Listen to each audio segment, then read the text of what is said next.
And what can I do for you?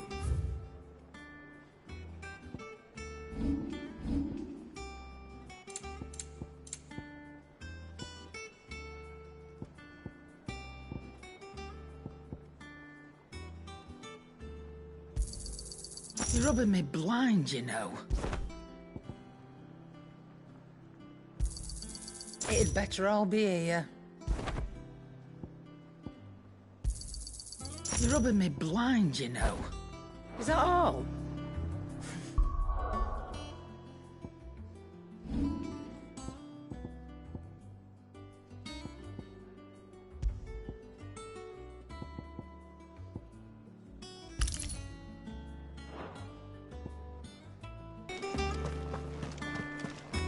He cracked the crystal too.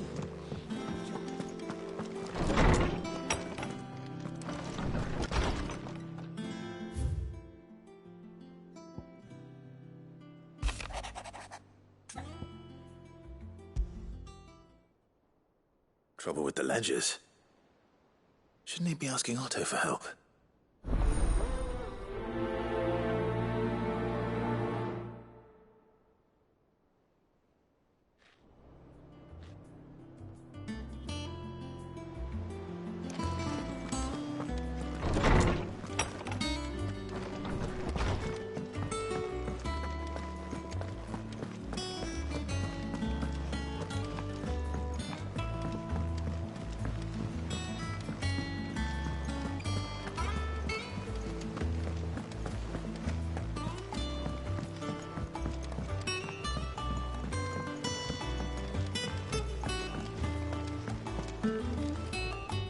Clive, did you get my letter? That's why I'm here. Shh. Otto might be listening. Is this better? A little. Listen, I've some bad news. It turns out the hideaway may be slightly behind in its payment to certain lenders, and it's maybe my fault. But I swear to the goddess, I thought I had the numbers square. Sadly, that square turned out to be more of a circle. Zero, you might say. I can straighten it out, I swear, but it's gonna take some time, and I'm gonna need help keeping it from Otto. Bit late for that, I'd say. There you are! What a surprise!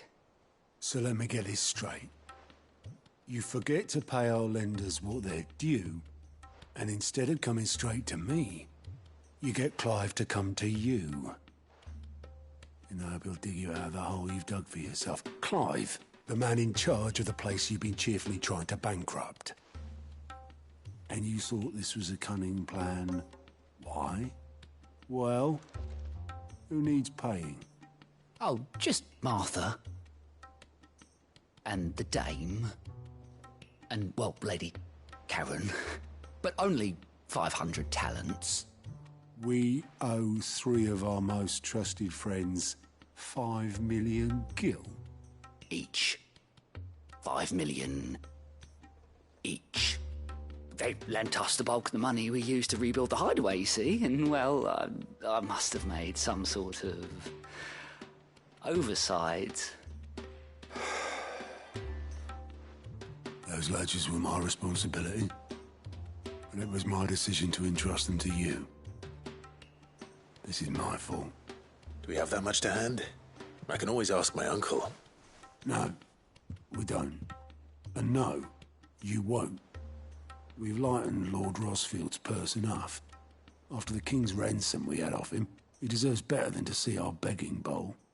Besides, we'll need to learn to stand on our own if we're gonna make this work. All right. But that doesn't mean you have to shoulder the burden yourself. Is there anything I can do to help? There might be. How'd you fancy taking these to Martha and the dame? Rocks. Rocks. He says. Worth 1,000 talents apiece, these are. A little something Sid and I set aside for when times got lean. And I reckon 15 million in overdue debt probably qualifies. I just hope our associates' eyes are a bit more discerning than yours. I'm sure there will be. Should be me making the rounds, really. But you know how it is with this place. Orders to bark, arses to wipe, and all that. Which is why I don't mind going in your place. Go. Do you know why I only gave Master Clive here 2 star rubies? Because you'd rather Lady Karen killed me. Because I'd rather Lady Karen killed you. Yes. Well, I suppose this is goodbye then. Don't worry. I'm sure Karen will understand. Really? Do you think so? No, I don't.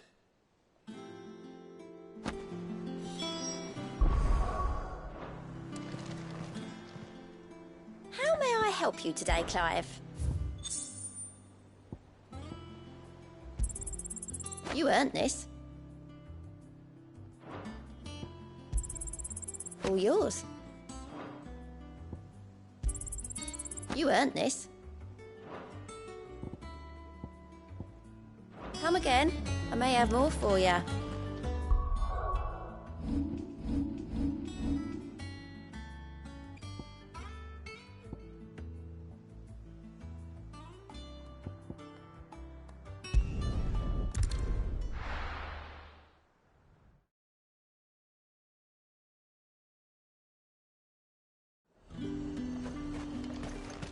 There's talk. How the hell is anyone supposed to...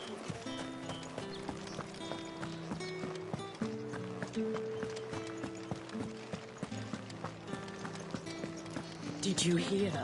The gates to heaven. I want to see you again. What am I going to do without Sweetwater and oil of talc? Milady, I come bearing gifts. Gifts? Whatever is the occasion.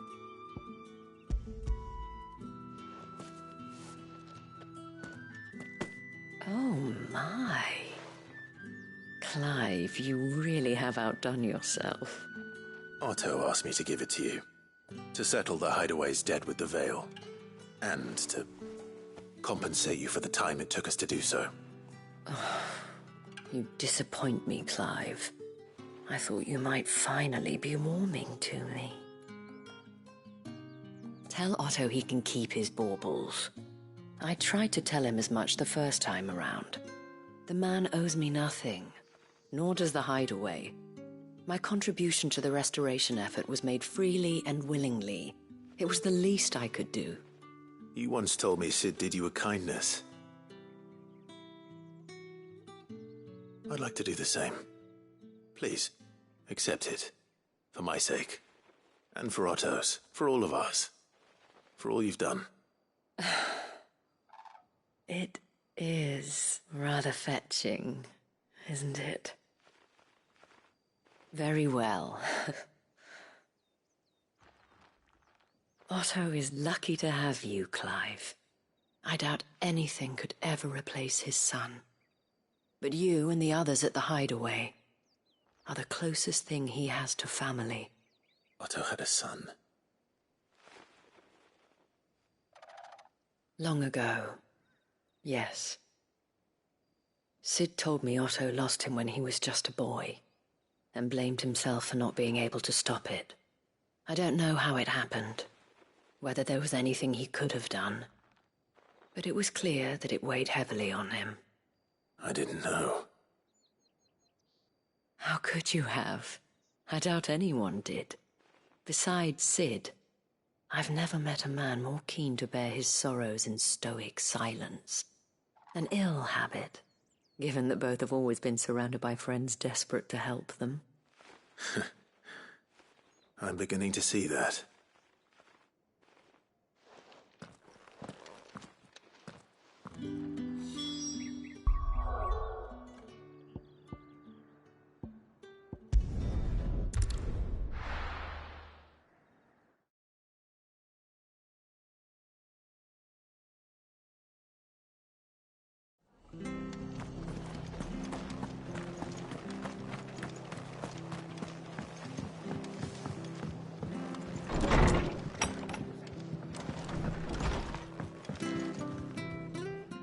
Clive, we weren't expecting you.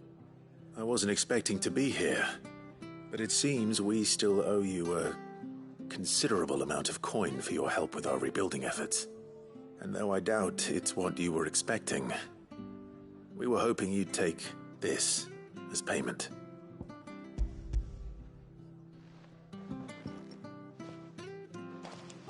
A star ruby? I can't accept this. It's worth at least twice what you owe me. More if you can find yourself the right buyer. Think of the difference as interest. Interest? If word got out I charged that much, no one would ever borrow from me again.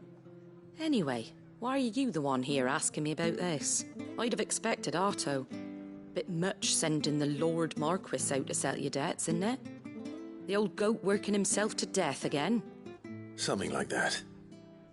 Most days I think he's the only reason the hideaway's still standing. Same as always, eh? Back when the place was nothing but a twinkle in the eye of a recently retired Lord Commander, word is he was the first one Sid reached out to. Probably knew that without his strong arm and level head, the idea would never get off the ground. Sid may have been the face of the hideaway, but Otto's always been the backbone. And when Sid passed away, we were all worried that would be the end of it. But it must have hit Otto hardest of all. But he didn't give up, did he? Quite the opposite, in fact. If I recall, he was the one who nominated you as Sid's replacement, and rallied the rest around you. I reckon what he saw in Sid, he saw in you too. And don't we all? Doesn't hurt that you're half as stubborn and twice as handsome, neither. That, and you keep good company.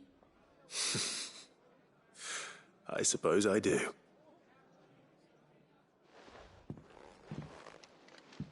Goat will want to know the stones were delivered.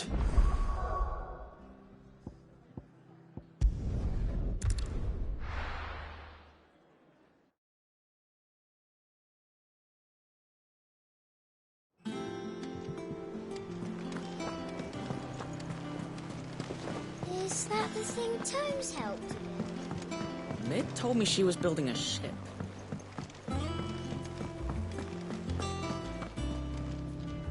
Goat. Still alive, I see.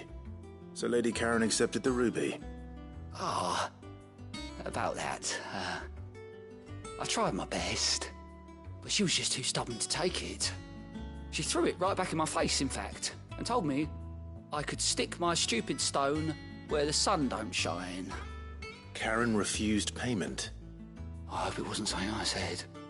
I'm sure you were as tactful as ever. Let me see what I can do. Oh, wonderful. I hope you have better luck than I did.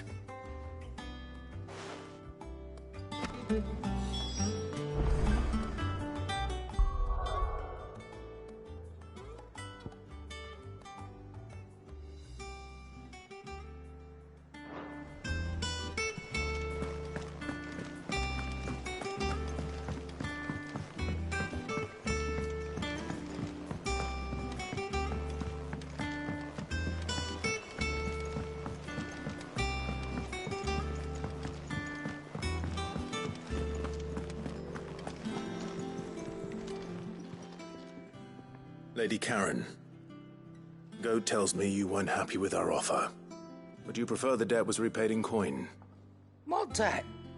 I don't recall lending any of you lot me hard-earned gil. I may have tossed a talent or two in the hideaway's coffers, but those were donations, and you can hardly call it charity if you go asking for it back. Of course not. But one good turn deserves another. And our circumstances have changed. Surely you wouldn't shun the gratitude of a pauper who happened to have become a prince. Oh, so you're a prince now, are you? Fine. But I'm selling it and taking what I'm owed, then you're getting the rest whether you like it or not.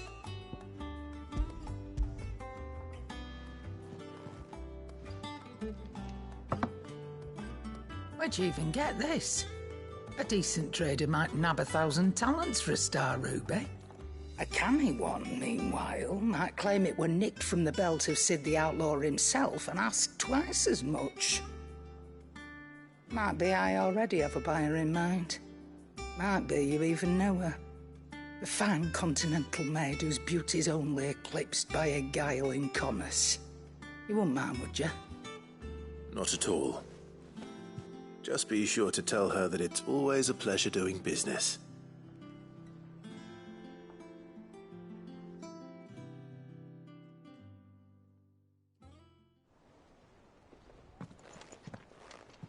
I hear you ended up delivering all 3 stones. Thanks to this lump. I sometimes wonder what I pay you for. Speaking of which, I still haven't been paid last month's wages. Oh, so you remember what's owed to you then?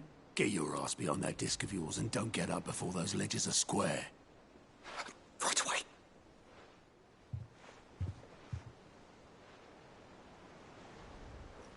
I've seen that before.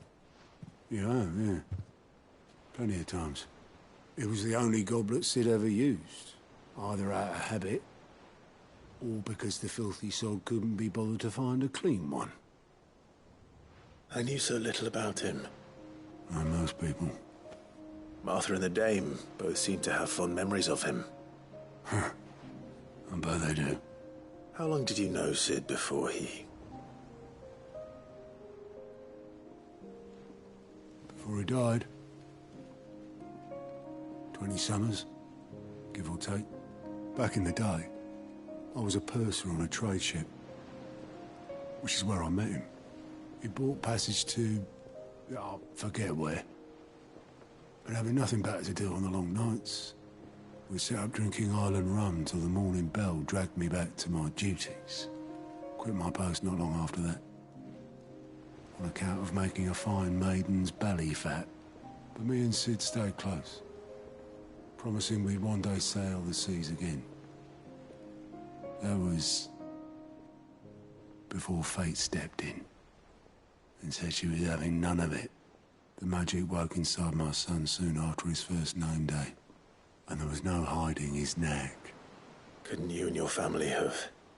My family were the ones who summoned the constable, wanted the monster taken away. I couldn't turn my back on him, forget what I felt, and I couldn't for the life of me understand how they could. Luckily, Sid was of the same mind as me. It was him who stood beside me when all I wanted was to tear the whole world down.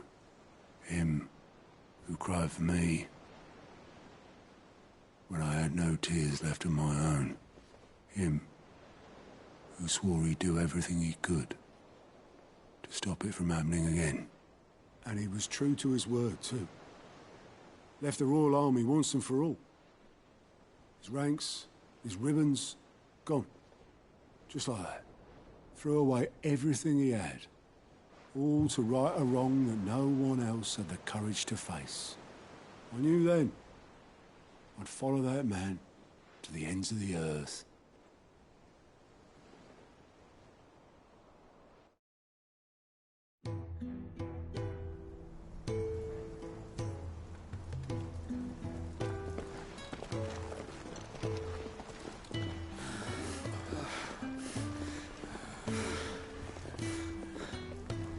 He was always too clever for his own good, was Sid. Saw the world for what it really was, while the rest of us were content to go along with the lie we were shown.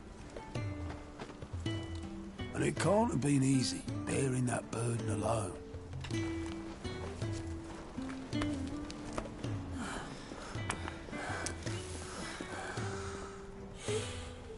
But he didn't let it stop him.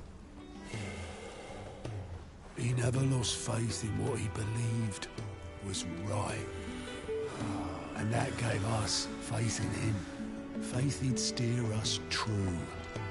So I swore to myself that I'd always be right behind him, ready to catch the stubborn sod, if ever he should fall.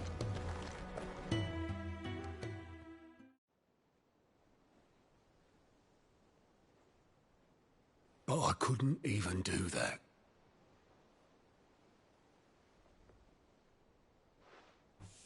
Ignore me. Just the ramblings of a tired old man. Leave that lot. I'll tidy it up in a bit.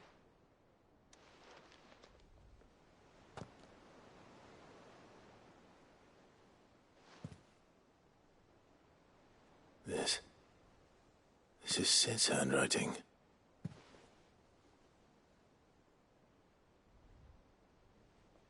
Dear Otto.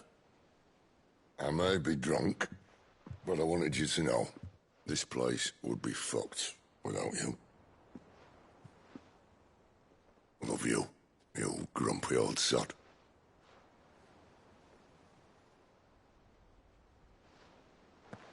This note. What about it? Sid was right. Without you, we'd all be lost.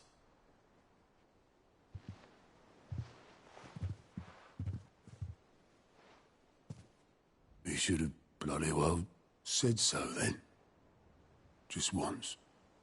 Before he went.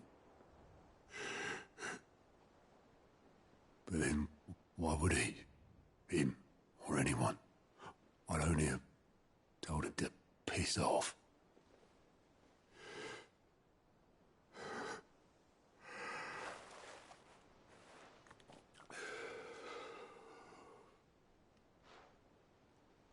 You're wrong, though.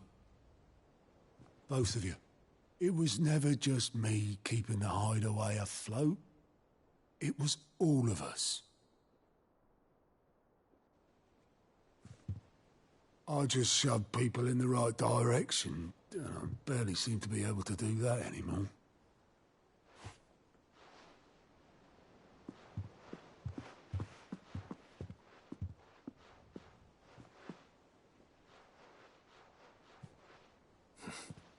Would you rather go at the helm? Well, maybe I've got a few more years left in me. I'm going to hold you to that, Otto. Before you go, Sid would have wanted you to have this. But that's... This'll do me just fine.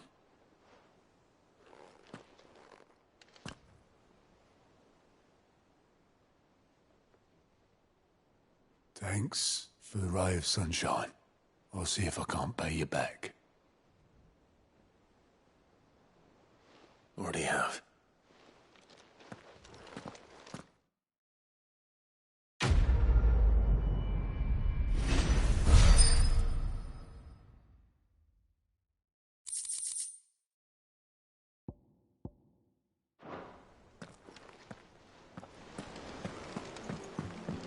Mid told me she was building a ship.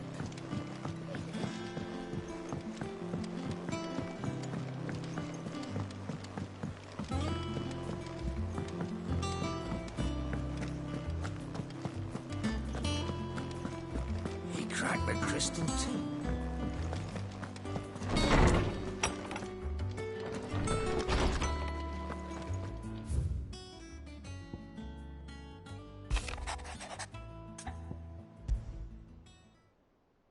What could be wrong with Torgor? He seemed well enough when I last saw him.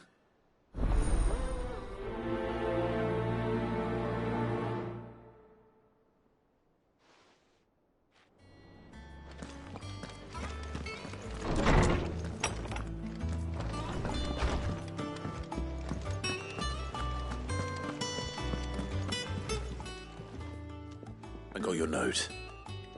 You think something's wrong with Torgor? So you can read. Congratulations. But I didn't say I were wrong with him. I said something weren't right. He's not been eating me treats.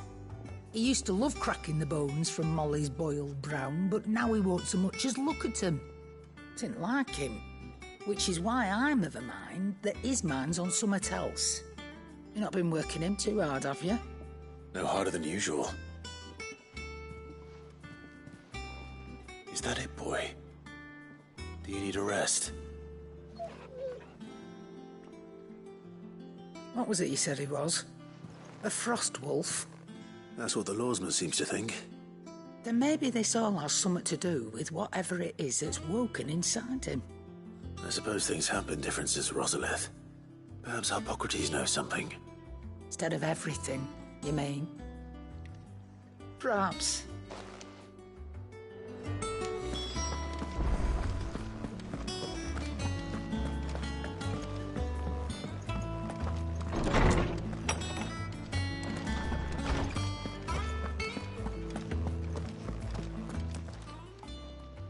Lawsman, I need to ask you about Torgal.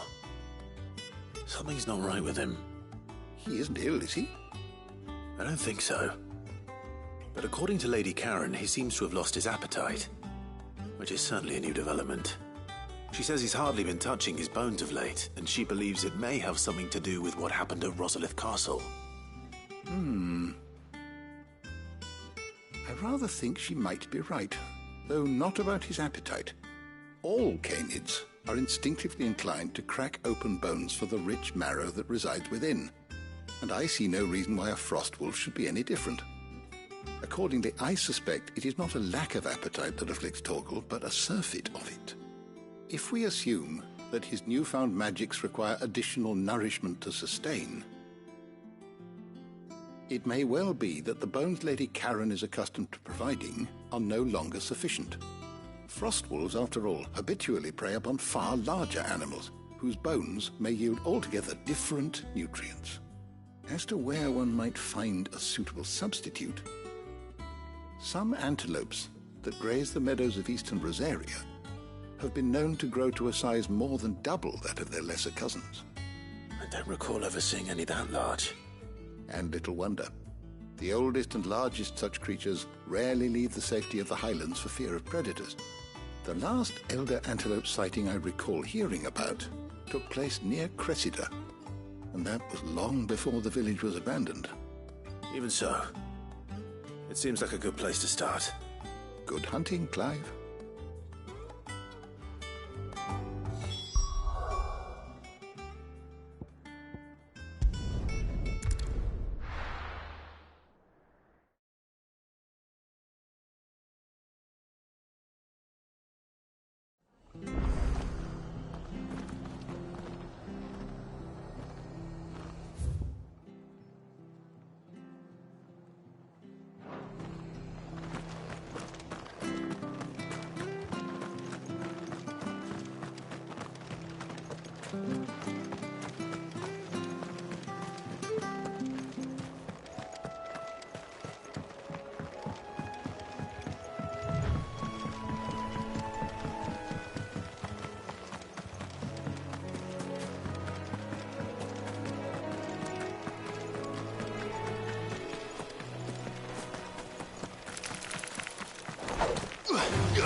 Well,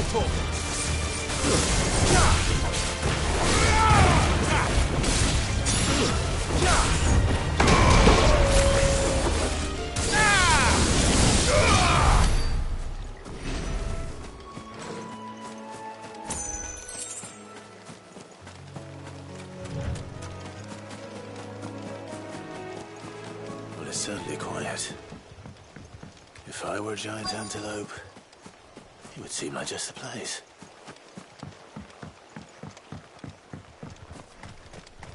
I doubt we'll find one bigger than that. You hungry, Torgal?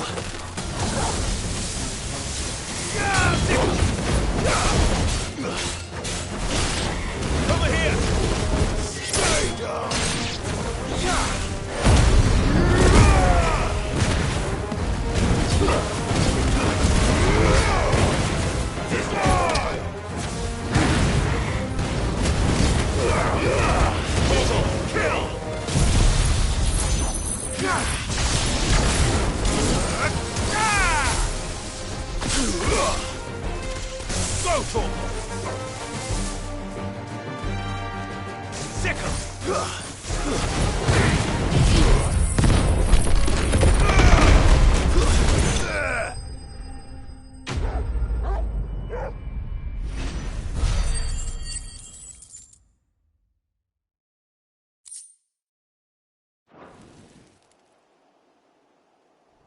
Now,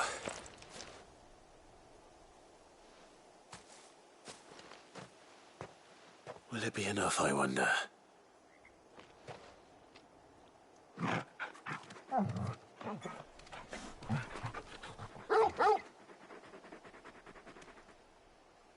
I say that answers my question, which means we owe the lawsmen our thanks. You're just a big puppy, aren't you? A very big puppy.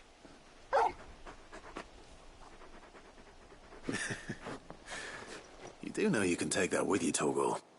Lady Karen will be relieved to hear you've got your appetite back. Come on, boy.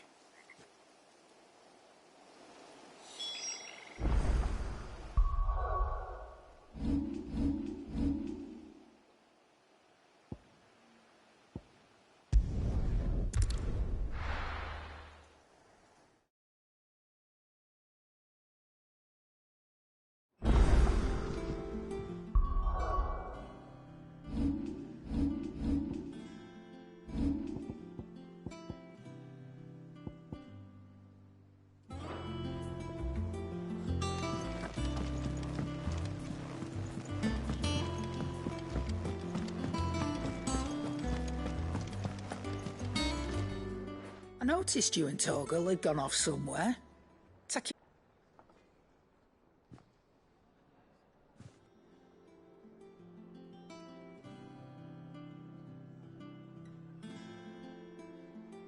So, Molly's leftovers weren't good enough, eh? That'll teach me for treating you like you're still a pup. All right, no need to shout. Now we know what you're after, I can see about getting some in. Speaking of which, I brought one for later. Can I leave it with you?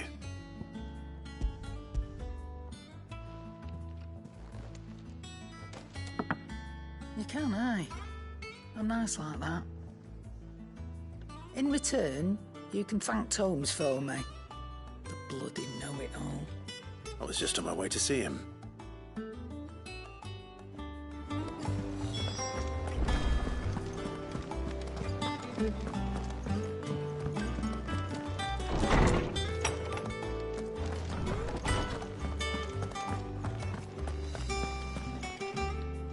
Ah, Clive. Were you able to locate your quarry? We were indeed, Lawsman. You pointed us in exactly the right direction. And Torgal's been a very happy hound ever since. Very good, very good. Lady Karen sends her thanks, by the way, for your part in solving the mystery. Ah. But that reminds me. After your last visit, I found myself pondering Torgal's talents. Do you recall our conversation concerning Lady Jill's role in Torgal's transformation? About how she somehow woke the power within him. Precisely that. A reasonable conclusion, I thought, but one which raised certain questions in my mind. You see, the Fenrir of legend served Shiva and Shiva alone, and while the powers attributed to him are certainly impressive, the records imply they are somewhat different in nature to those you described Torgal as having used. What are you suggesting? That Torgal may be the beneficiary of more than one icon's power. Consider that in addition to Lady Jill, he has served as a loyal companion to you, your brother, and even the late Cid. In short, the icons hitherto near at hand, or should I say at paw, have been diverse and plenty, and that number has only grown as the realm's dominance have fallen to your sword. One can but speculate as to how all of this has affected Torgal. He has seemed more fierce of late. And if I am not mistaken, he will grow fiercer still. We are fortunate indeed to be able to count him amongst our allies and not our adversaries. Oh, he's more than an ally. He's a friend.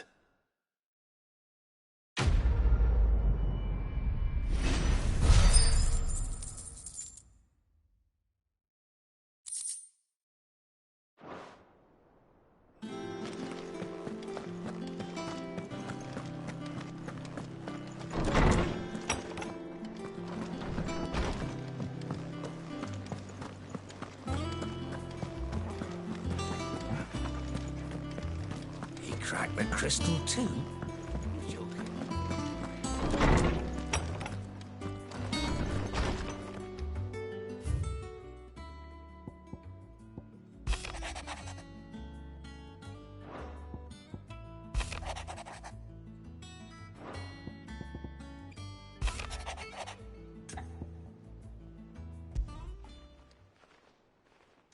Hopefully it's nothing.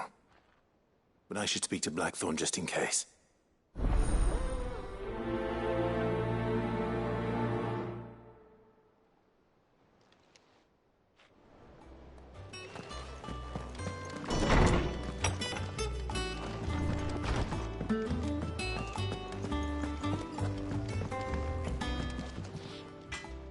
Blackthorn, do you have a moment?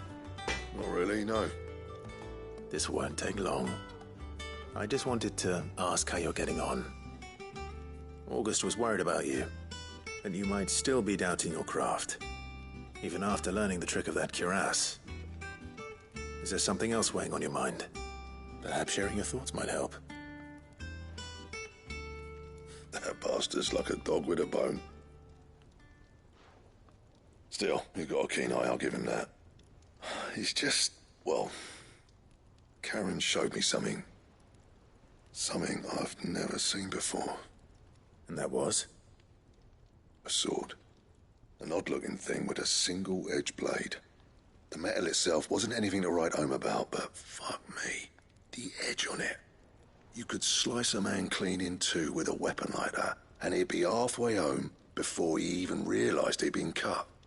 So that's what's troubling you? Nah, no. Not troubling me exactly. More distracting. Can't stop thinking, how do you get an edge that sharp? It's driving me mad. And if you knew how to do it, we could arm the curse breakers with even better blades. That's about the size of it, yeah. I'll see what I can find out. Sharper swords are always welcome. And we can't have our master blacksmith being distracted. You're a soft touch, you know that. But I can't say I'm not grateful for it. Good luck, eh? Thank you. Let's see what Karen knows about this sword.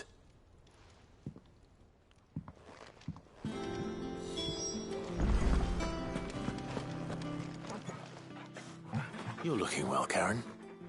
What do you want? How were they? I want to know about the sword you showed Blackthorn. Single-edged and extremely sharp. Running around after him again, are you? I suppose I am, yes. But I need to help him find out how to work an edge like that. It's driving him to distraction. Little wonder, I suppose. There's not many like that make it as far as the twins, and those that do go straight into private collections. which made it nice and easy finding a buyer. Can you tell me who bought it? Where is it now? You think I tell people who my clients are? Suppose you're not likely to go nicking him off me, are you now? Fine. If you stop mooning at me like that. Lord Ignac's the man you want. Dalmekian bloke. Collects weapons and the like. And he's got more money than sense, which is why he's one of my favourite clients. Reckon he'll still be at the inn in Dalamil, where I left him. Thank you, Karen. Oh, and he's a touch eccentric, if you take my meaning. I appreciate the warning.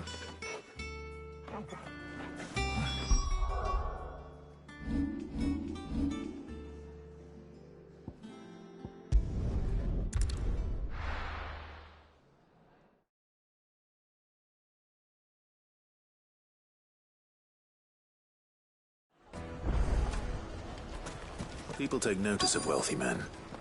Shouldn't be too hard to track down Karen's collector. Drake's Fang is gone. The whole Mother Crystal gone. What are we gonna do?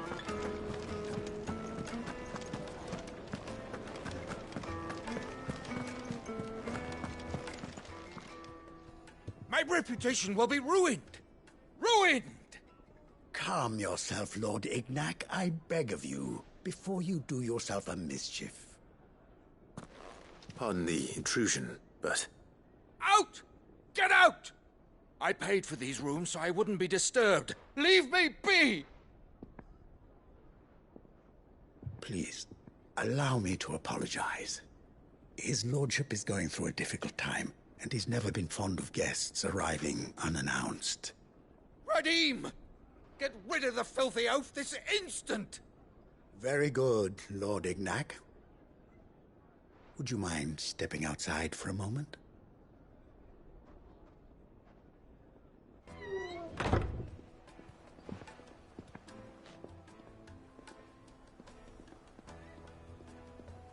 I'm sorry if I've caused you any trouble. That? Oh, no. That's just how his lordship is. Though the morning's events have left him somewhat fractious. He's been dispossessed of his luggage, you see. The thieves also made away with a considerable amount of coin. Coin the innkeeper will soon be keen to collect.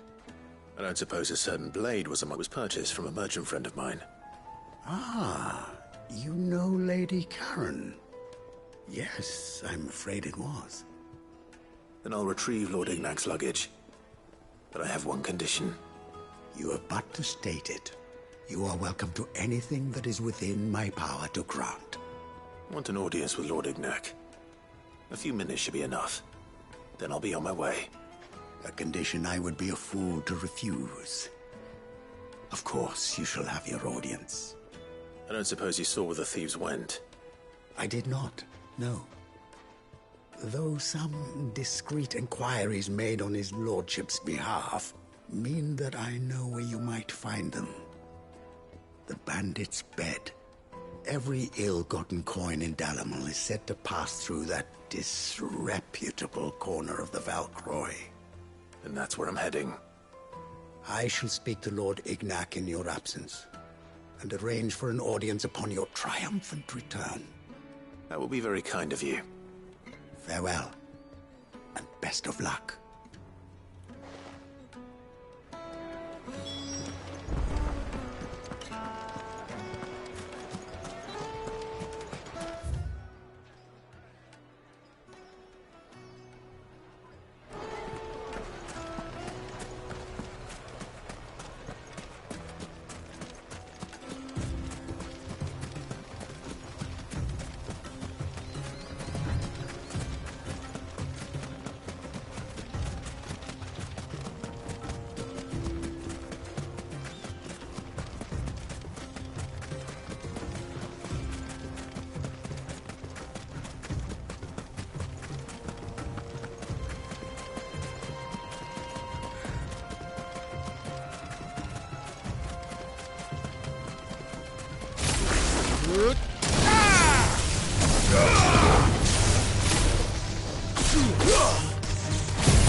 Over here!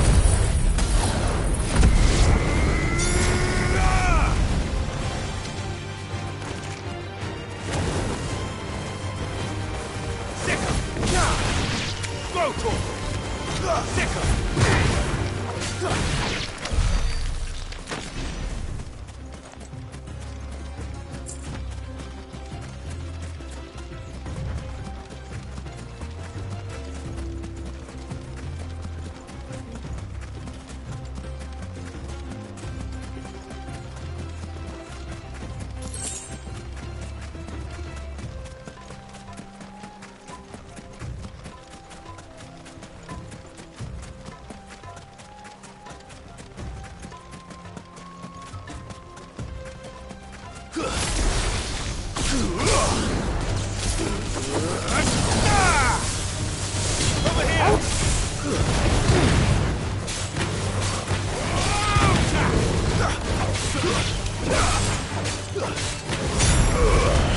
Down, Torgal!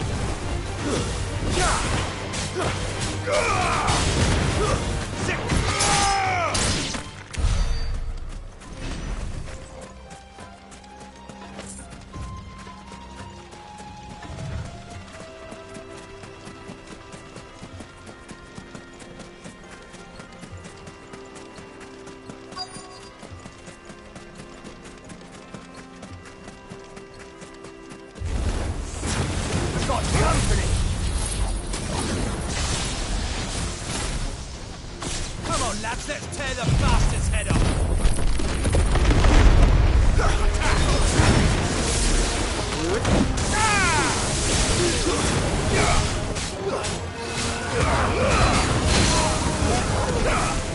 Over here! Slow. And another!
This must be Ignac's luggage.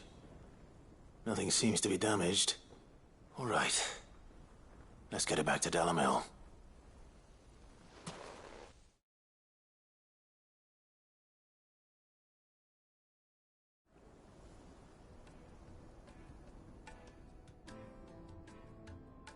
I hear I have you to thank for the return of my effects. What shall I call you, my good man? Wyvern. Glad to make your acquaintance. A formidable name indeed. Well, Wyvern, I appear to be in your debt. Redeem here tells me you wished for an audience. Is that all? A few moments of your time should suffice, yes. You're a peculiar fellow, Wyvern. All right, speak. Master Wyvern was wondering if you could tell him about a certain single-edged sword you recently acquired. Oh, a true work of art, that one. Karen drove me hard on the price, but I would have sold her Radim here to get my hands on that sword. It was made in the Outer Isles, far beyond the Twins, and is used exclusively by the practitioners of a unique school of swordsmanship. They believe no combat should ever exceed a single strike, and hone their blades to such perfection that none ever does. Each sword is made for that one perfect stroke, and for that stroke only. They crack upon a second blow. There's a brutal sort of beauty to it, really. But how do they hone such an edge? Fine question. Why, they use a whetstone, of course. Whetstones, rather. A whole array of them, ranging from the coarse to the fine. 10,000 licks with the sharpening stone, then 10,000 more. But it is the final stone which lends the blade its legendary sharpness. A mineral quite foreign to this great realm of ours. And that is the key. The secret ingredient. Wyvern, it occurs to me that my little lecture is hardly equal to services rendered. Take this, together with my regards. The very stone of which I spoke, far rarer among collectors than even the blade itself, and a far more fitting payment. Thank you. Pardon the intrusion, my lordship. However, it is long past time we prepared ourselves to depart. So it is. I am locked in bitter competition with a rival collector of curiosities. I am one step ahead of the unscrupulous scoundrel, but he is hard at my heels. Are there many other collectors out there? Too many to count, but only one do I consider my nemesis. Lord Byron Rosfield, and is a perennial thorn in my side. I can imagine. Farewell, Wyvern. May our paths cross again. Radim, we mustn't dawdle.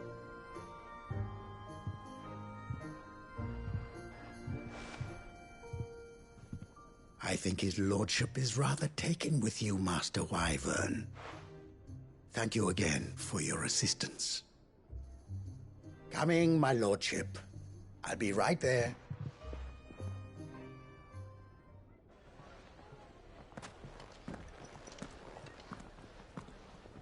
Trust Uncle Byron to find such an interesting rival. Now, let's see what Blackthorn makes of this whetstone, shall we?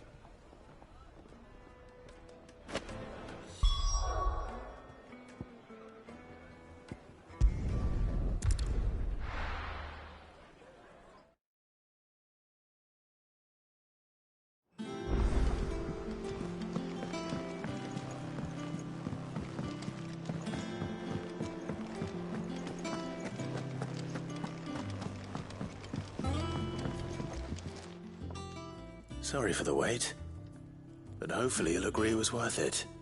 You learned something about that sword, then? I did better than that.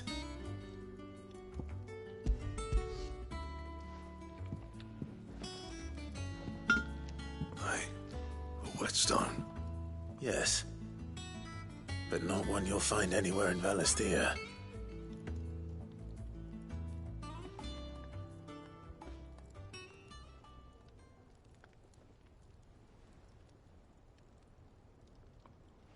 No wonder I couldn't get the same finish on the grinding wheel. One hit and all done, eh? Might not be so bad if all you ever fought were duels. But good luck on the battlefield. Your second opponent would be your last, no matter how good you were. Even so, is there some way it could be used to give the curse breakers an edge? I think so, yeah.